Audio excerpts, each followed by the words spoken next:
बिस्मिल्लाहिर्रहमानिर्रहीम। अस्सलामुअलैकुम। रोज़ाना वाक़यात सुनने के लिए इस चैनल को सब्सक्राइब करें। कांधला में एक मर्तबा एक ज़मीन का टुकड़ा था, उस पर झगड़ा चल पड़ा। मुसलमान कहते थे कि ये हमारा है, हिंदू कहते थे कि ये हमारा है। चुनाचा ये मुकदमा बन गया, अंग्रेज़ की अदालत में पहुंचा। जब मुकदमा आगे बढ़ा तो मुसलमान ने ऐलान कर दिया कि ये ज़मीन का टुकड़ा अगर मुझे मिला तो मैं मस्जिद बनाऊंगा। हिंदुओं ने जब सुना तो इन्होंने ज़िद में कह दिया कि ये टुकड़ा अगर हमें मिला हम इस पर मंदिर बनाएंगे। अब बात दो इंसानों की इनफरादी थी, लेकिन इसमें रंग इज्तमाई बन गया।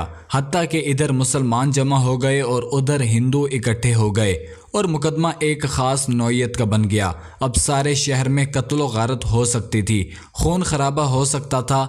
तो लोग भी बड़े हैरान थे कि नतीजा क्या निकलेगा। अंग्रेज़ जज था, वो भी परेशान था कि इसमें कोई सुलह सफाई का पहलू निकाले। ऐसा ना हो कि आग अगर जल गई तो इसको बुझाना मुश्किल हो जाए।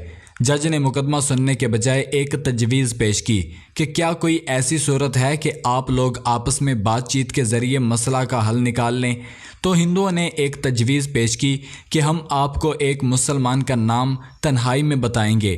आप अगली पेशी पर उनको बुला लीजिए और उनसे पूछ लीजिए, अगर वो कहें कि ये मुसलमानों की ज़मीन है तो इनको दे दीजिए, और अगर वो कहें कि ये मुसलमानों की ज़मीन नहीं हिंदुओं की है तो हमें दे दीजिए। जब जज ने दोनों फरीकैन से पूछा तो दोनों फरीक इस पर राज़ी हो गए।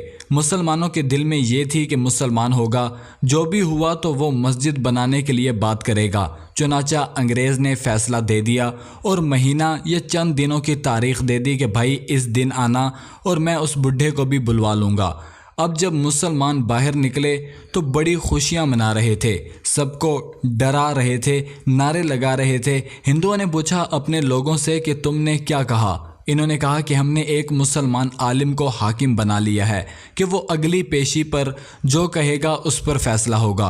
अब हिंदुओं के दिल मुरझा गए और मुसलमान खुशियों से फूले नहीं समाते थे, लेकिन इंतज़ार में थे कि अगली पेशी में क्या होता है। चुनाचा हिंदुओं ने मुफ्ती इलाही बख्श कांधलवी रहमतुल्लाह अलैह का नाम बताया कि जो शाह अब्दुल अजीज़ रहमतुल्लाह अलैह के शागिर्दों में से थे और अल्लाह ने इनको सच्ची ज़िंदगी अता फरमाई थी। मुसलमानों ने देखा कि मुफ्ती साहब तशरीफ़ लाए हैं तो वो सोचने लगे कि मुफ्ती साहब तो मस्जिद की ज़रूर बात करेंगे।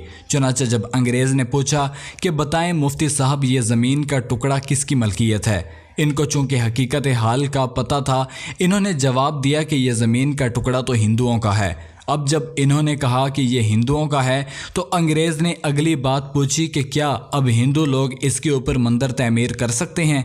मुफ्ती साहब ने फरमाया जब मलकियत इनकी है तो वो जो चाहे करे, चाहे घर बनाएं या मंदिर बनाएं, ये इनका इख्तियार है। चुनाचा फ़ैसला दे दिया गया कि ये ज़मीन हिंदुओं की है, मगर अंग्रेज़ ने फ़ैसले में एक अजीब बात लिखी फ़ैसला करने के बाद कि आज इस मुकदमे में मुसलमान हार गए मगर इस्लाम जीत गया। जब अंग्रेज़ ने यह बात कही तो इस वक्त हिंदुओं ने कहा कि आपने तो फ़ैसला दे दिया, हमारी बात भी सुन लीजिए। हम इस वक्त कलमा पढ़कर मुसलमान होते हैं और आज ये ऐलान करते हैं कि अब हम अपने हाथों से यहाँ मस्जिद बनाएंगे।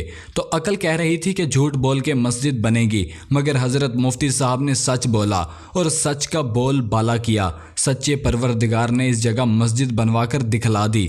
कई मर्तबा नज़र आता है कि झूठ बोलना आसान रास्ता है। झूठ बोलना आसान रास्ता नहीं है, ये कांटों भरा रास्ता हुआ करता है। झूठ से अल्लाह ताला नफ़रत करता है, इंसान नफ़रत करते हैं, इंसान एतमाद खो बैठता है। एक झूठ को बोलने के लिए कई झूठ बोलने पड़ते हैं, लिहाजा झूठी ज़िंदगी गुजारने के बजाय सच्ची ज़िंदगी को आप इख्तियार कीजिए। इस पर परवरदिगार आपकी मदद फरमाएगा।